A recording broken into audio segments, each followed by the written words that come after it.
Hello दोस्तों, स्वागत है आपका हमारे यूट्यूब चैनल में। अगर यह स्टोरी आपको पसंद आए तो वीडियो को लाइक, शेयर एंड कमेंट ज़रूर करें। और अगर आप हमारे चैनल पे न्यू हो तो चैनल को सब्सक्राइब करना ना भूलें। किसी प्रॉब्लम की वजह से मैं कैरेक्टर के 2 नाम चेंज कर रही हूँ। तो चलिए वीडियो को शुरू करते हैं। नो दी, नहीं, दी को कोई हर्ट नहीं करेगा। दी तो कितनी अच्छी है। मेरी दी को मैं प्रोटेक्ट करूँगी। मन्नत ने रोते हुए इनायत को हक कर लिया, जैसे वो उसे प्रोटेक्ट कर रही हो। सुगंधा और अंगद को पता था अब उनका प्लान सक्सेसफुल हो जाएगा। वैसे भी ये उनके लिए कोई मुश्किल काम नहीं था। मन्नत सिर्फ उतना ही सोचती थी जितना वो लोग उसे सोचने देते थे, क्योंकि उन्होंने हमेशा उस घर में ही रखा। उन लोगों ने मन्नत को कभी दुनिया का देखने का मौका ही नहीं दिया था। दुनिया की अच्छाई और बुराई को एक्सप्लोर ना कर पाने की वजह से मन्नत का ब्रेन कभी अच्छा बुरा सोच ही नहीं पाया। एक तरह से उसका ब्रेन कभी डेवलप ही नहीं हुआ था।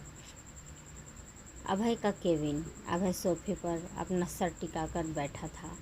उसकी आंखें बंद थीं और उसके दिमाग में एक लम्हा किसी रील की तरह घूम रहा था। वो अपनी और मन्नत की पहली मुलाकात के बारे में सोच रहा था। फ्लैशबैक। 15 दिन पहले एक्सपेक्ट हॉस्पिटल। अभय के दादाजी पृथ्वी आर्यन की तबीयत खराब थी। उनका हार्ट ऑपरेशन होने वाला था और आर्यन फैमिली के कुछ रूल्स थे, जैसे कि पृथ्वी आर्यन परिवार के हेड थे। भले ही वो अब कंपनी नहीं संभालते थे, लेकिन अभी भी उनका रुतबा सबसे अव्वल था। सब लोग उनसे मिलने आते थे और क्योंकि उनके बाद नेक्स्ट हेड कौन होने वाला था ये अभी तक डिसाइड नहीं हुआ था और ये वही चुनने वाले थे, इसलिए सब हर मुमकिन कोशिश करते थे उनकी नज़र में अच्छा बनने की, ताकि ओल्ड मिस्टर आर्यन उन्हें आर्यन ख़ानदान का अगला वारिस मुकर्रर कर दे। आर्यन फैमिली में काफ़ी जायज़ और नाजायज़ बच्चे थे, लेकिन मिस्टर आर्यन हमेशा से ही अभय को सबसे ऊपर मानते थे, क्योंकि वो उनका जायज़ पोता था। हालांकि अभय को आर्यन फैमिली से कोई ख़ास लगाव नहीं था, क्योंकि उसे वो लोग काफ़ी इरिटेटिंग लगते थे, लेकिन वो अपने दादाजी से काफ़ी अटैच्ड था। उस दिन भी वो उन्हीं से मिलकर हॉस्पिटल से बाहर निकल रहा था। उसके आसपास कोई गार्ड नहीं था। अभय हर जगह अकेला ही जाता था। इसके 2 रीज़न थे। पहला, अभय को ये अपनी इंस्टॉल लगती थी कि कोई उसे प्रोटेक्ट करे, उसे अभय आर्यन को। ये बात वो कैसे बर्दाश्त कर सकता था। दूसरा, अभय को कभी भी किसी के ऊपर ट्रस्ट नहीं होता था। वो हमेशा सबको शक के दायरे में रखता था। अभय हॉस्पिटल से निकल रहा था कि अचानक उसका फ़ोन रिंग हुआ। उसने देखा तो कॉलर आईडी पर लीना का नाम शो हो रहा था। ये देखकर उसने कॉल पिक किया, क्योंकि लीना हमेशा प्रोफेशनल वर्क के लिए ही उसे कॉल करती थी। कॉल पर बात करते हुए उसकी नज़रें सामने की थी।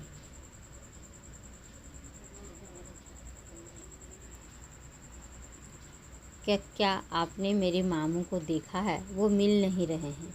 एक बहुत ही प्यारी और सॉफ्ट आवाज़ अभय के कानों में पड़ी। उस आवाज़ से जिससे कोई भी मेमोराइज हो जाए, लेकिन उसकी आवाज़ से मेमोराइज होने के बजाय अभय इरिटेटिंग हो गया, क्योंकि लीना उसे बहुत कुछ इम्पोर्टेंट बता रही थी और किसी के ऐसे बीच में बोलने से उसे बहुत गुस्सा आ गया। वो बिना उस आवाज़ के मालिक की ओर देखे गुस्से से बोला, क्या तुम्हें सिक्योरिटी गार्ड नज़र आता हूँ? नहीं, आप प्लीज़ उन्हें ढूंढ दीजिए, वरना मैं घर कैसे जाऊँगी? वो लड़की लगभग रोने की आवाज़ में बोली। अभय ने कुछ पल इरिटेशन में अपनी आंखें बंद कर ली और फिर अपना सर नीचे कर देखा तो एक पतली दुबली लड़की, जिसके चेहरे पर मास्क था, बस उसकी हेजल आइज नज़र आ रही थी, जिसमें नमी जमा थी। मास्क होने के बावजूद कोई भी बता सकता था कि वो कितनी डरी हुई है। वो अभय को उम्मीद से देख रही थी, लेकिन अभय को कभी किसी इंसान के कोई इमोशंस नज़र नहीं आते थे। उसे तो बस उस लड़की की खूबसूरत हेजल आंखें दिख रही थी। ऐसा नहीं था कि उसने कभी हेजल आइज नहीं देखी थी, लेकिन उस लड़की की खूबसूरत आंखें जो रोने की वजह से हल्की गुलाबी पड़ गई थी, वो बेहद अट्रैक्टिव लग रही थी। मास्क के अलावा उसकी जितनी भी स्किन नज़र आ रही थी वो बेहद गोरी थी, लाइक अ ट्रांसपेरेंट ग्लास। अभय उसकी आंखों में देख रहा था। उसका मन हो रहा था कि वो उसका मास्क उतार कर उसके पूरे चेहरे को देखे, क्योंकि उसकी अधूरी खूबसूरती ही इतनी थी तो पूरी कितनी नायाब होगी। लेकिन अभय अपने ख्यालों को झटकते हुए मन ही मन बोला, ये मैं क्या सोच रहा हूँ, ज़रूर ये लड़की मेरा अटेंशन पाने के लिए यह सब नाटक कर रही है। यही बात है। ये एक लाइन काफ़ी थी उसके ईगो को सेटिस्फाइज करने के लिए। अच्छा, तो तुम मेरा अटेंशन पाना चाहती हो? अभय ने उसे घूरते हुए पूछा। नहीं, मुझे अटेंशन नहीं, अपने मामू चाहिए, वो लड़की ना में सर हिलाते हुए परेशानी से बोली। उसकी बात अभय जिसकी बातें ही काफ़ी होती है लोगों को मेंटली टॉर्चर करने के लिए, वो भी कुछ पल खामोश सा पड़ गया। मैंने वहाँ खड़ा रहने को कहा था ना। किसी की आवाज़ से अभय अपने ख्यालों से बाहर आया और वो लड़की उस आवाज़ को सुनकर खुशी से उस ओर देखने लगी। मामू, वो लड़की जल्दी से उस इंसान की तरफ देखते हुए बोली। वो इंसान जो कोई और नहीं अंगद मल्होत्रा था। वो लड़की मन्नत। अंगद मन्नत के पास आकर जैसे ही उसको कुछ कहने वाला था कि उसकी नज़र अभय पर गई और वो एकदम शॉक्ड हो गया।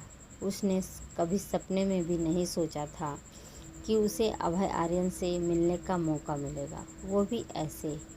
वो खुद को संभालते हुए बेहद रिस्पेक्ट से बोला, हेलो मिस्टर आर्यन।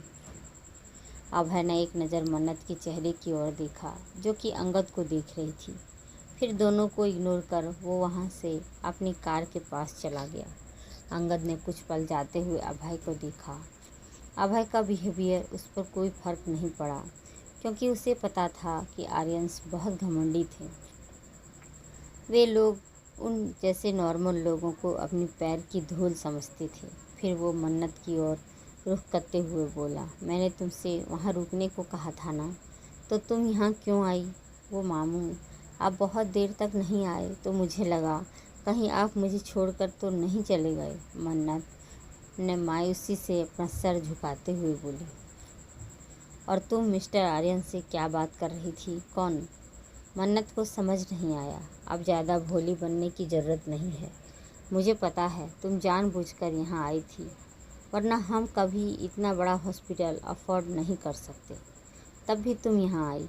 तुमने सोचा होगा कि सही मौका है, मिस्टर आर्यन को अपनी खूबसूरती के जाल में फंसा लेती हूँ।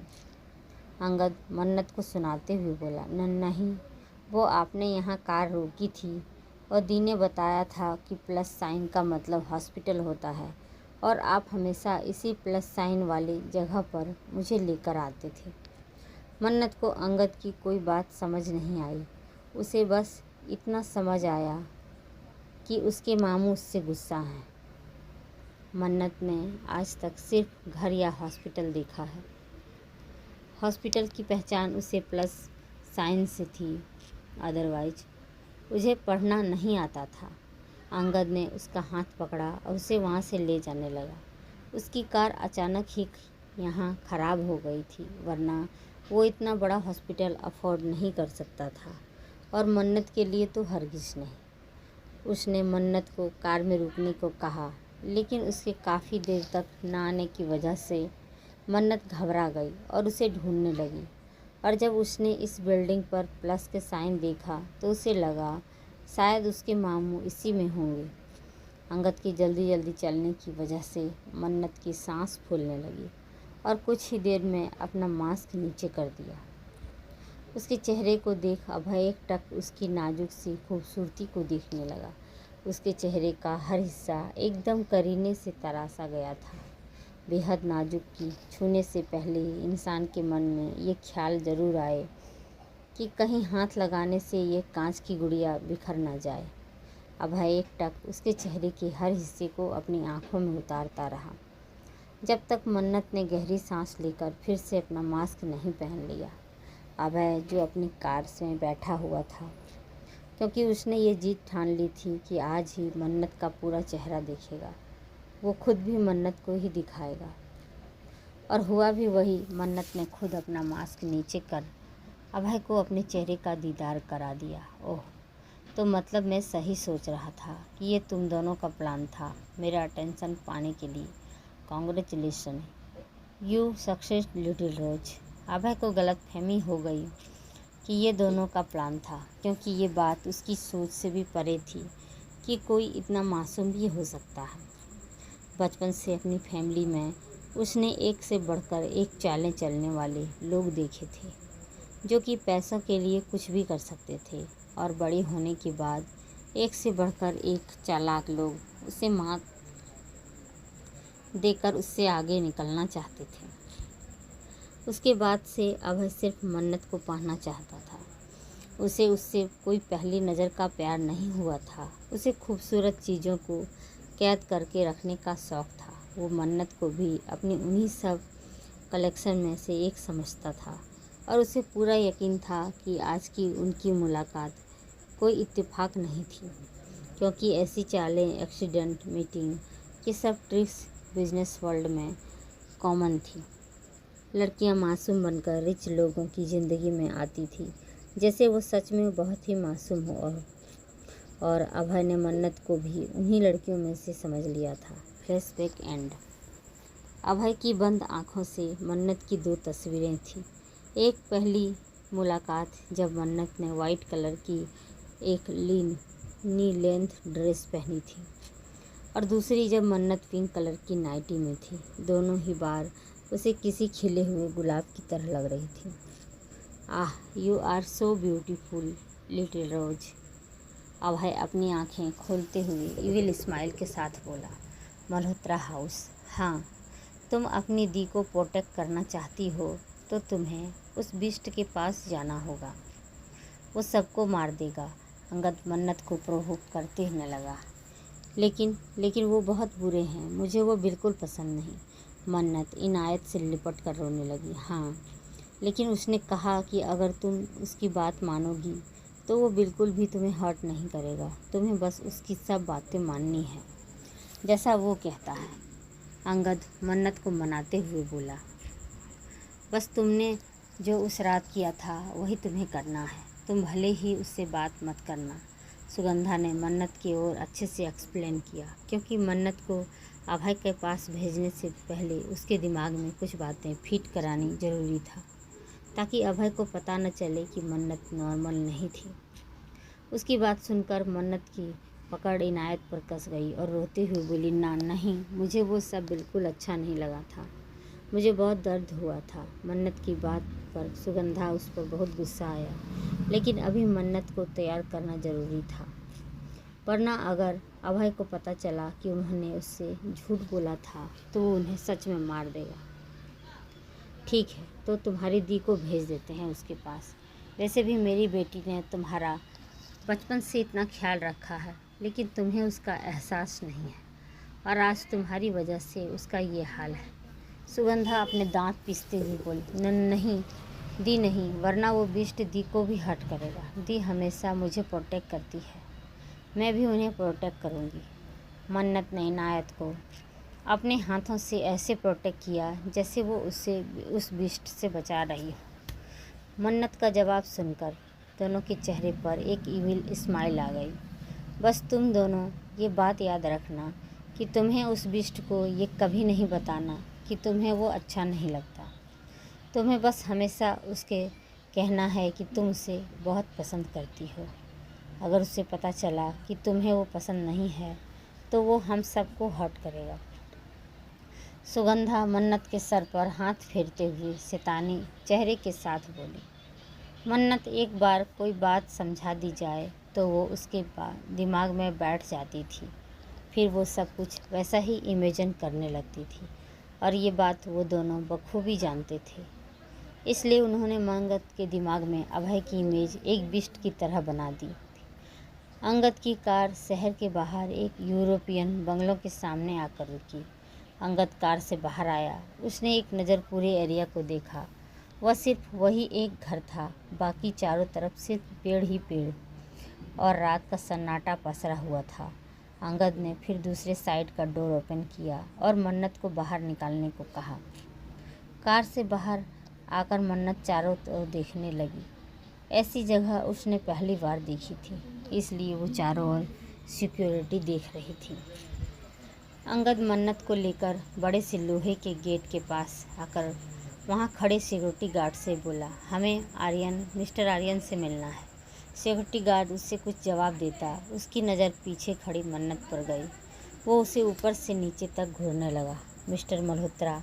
तभी पीछे से लीना की आवाज़ तीनों के कान में पड़ी। सिक्योरिटी गार्ड ने जल्दी से मन्नत से अपनी नज़रें हटा ली, लेकिन नीना ने उसकी नज़रों को नोटिस कर लिया था। उसे उस पर बहुत गुस्सा आया। अभी तक लीना ने मन्नत को नहीं देखा था पहले भी, बस उसे सिर्फ ये पता था कि अभय ने किसी लड़की के साथ नाइट स्पेंड की है, और जब उसने उसकी डिटेल्स निकलवाई तो उससे सिर्फ मन्नत का नाम और कुछ बेसिक डिटेल्स पता चली थी। मन्नत अंगद के पीछे छिपी थी। वो इतने सारे अनजान लोगों को देखकर काफ़ी घबरा रही थी। मिस मल्होत्रा, आपको अंदर जाना है, लीना मन्नत को देखने की कोशिश करते हुए बोली। उसे उसका ऐसे छुपना काफ़ी अजीब लगा। क्या मन्नत को अंदर जाने के लिए डिसरिस्पेक्ट नहीं होना चाहिए? आखिर वो पहली लड़की थी जिसे अभय ने ऐसे अकेले उसे प्राइवेट बंगलों में मिलने का मौका मिला था। अंगद झूठी स्माइल करते हुए प्यार से बोला, बेटा, अब तक तो तुम मिस्टर मल्होत्रा से मिलने के लिए इतना एक्साइटेड थी, अब ऐसे रिएक्ट क्यों कर रही हो? ओह, तो ये सब इसका नाटक है, लीना ने मन ही मन सोचा। मन्नत जैसे ही अंगद के पीछे से धीरे से बाहर निकली तो लीना उसे देखती रह गई। व्हाट इन ब्यूटी, उसके मुंह से अचानक ही निकला। वो मन्नत को बिना पलकें झपकाए घूरने लगी। उसका दिल जोरों से धड़क रहा था। लीना वैसे तो स्ट्रेट थी, लेकिन आज तक किसी भी लड़के को देखकर उसका दिल नहीं धड़का था, बल्कि उसे लड़के इरिटेटिंग ही लगते थे। इसलिए अपनी 31 साल की उम्र उसने सिंगल रहकर गुजारी थी। लेकिन आज तक कभी ऐसा भी नहीं हुआ था कि लड़कियों को देखकर उसे कोई फीलिंग्स आए। लीना बेशर्मों की तरह मन्नत को देखे जा रही थी, जिससे मन्नत बहुत बुरा घबरा गई थी और अंगद का हाथ पकड़ते हुए बोली, मामू देखो ये मुझे कैसे देख रही है, मुझे डर लग रहा है। हालांकि अंगद और उस गार्ड को भी लीना का मन्नत को ऐसे घूरना काफ़ी अजीब लग रहा था। मन्नत की बात सुनकर लीना अखवट हंसते हुए बोली, सॉरी, मैं आपको नहीं देख रही थी, मैं तो सामने की ओर देखते हुए कुछ सोच रही थी। मासूम मन्नत को उसकी बात पर यकीन हो गया, लेकिन बाकी दोनों लीना की एक बहाना लगी। Miss Malhotra, now you should go inside because sir does not like to wait for any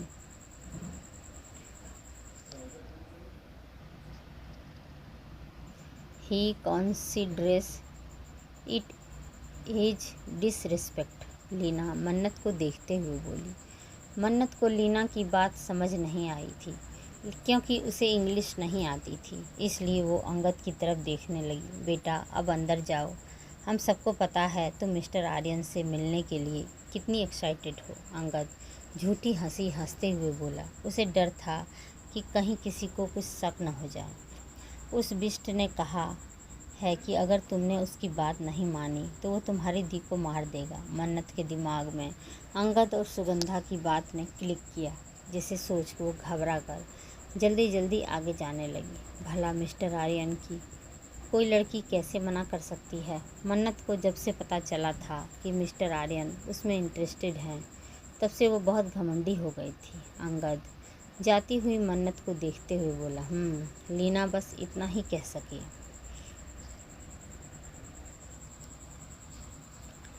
आगे की कहानी जानने के लिए इस वीडियो को ज़्यादा से ज़्यादा शेयर, कमेंट एंड लाइक करें और कमेंट कर बताइएगा ज़रूर ये स्टोरी कैसी लगी आपको। And thank you.